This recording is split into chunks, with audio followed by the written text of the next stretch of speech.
கோவை செல்வபுரம் பகுதியில் போதை மாத்திரை விற்பனையில் ஈடுபட்ட வாலிபரை போலீசார் கைது செய்து அவரிடம் இருந்து 720 மாத்திரைகளை பறிமுதல் செய்தனர்.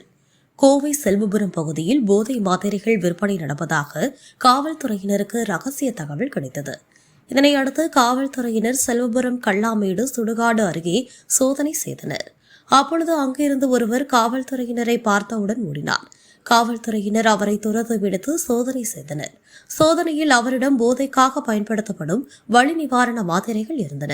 மேலும் அவர்களிடம் நடத்திய விசாரணையில் அவர் செல்வபுரம் பகுதியைச் சேர்ந்த அப்துல் கலாம் என்பதும் அவர் அப்பகுதியில் உள்ள இளைஞர் மற்றும் கல்லூரி மாணவர்களுக்கு போதை மாத்திரை விற்பனையில் ஈடுபட்டு வந்ததும் தெரியவந்தது.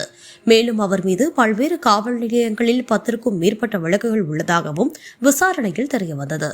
இதனையடுத்து அவர் மீது வழக்கு பதிவு செய்து நீதிமன்றத்தில் ஆஜர்படுத்தி கோவை மத்திய சிறையில் அடைத்தனர்.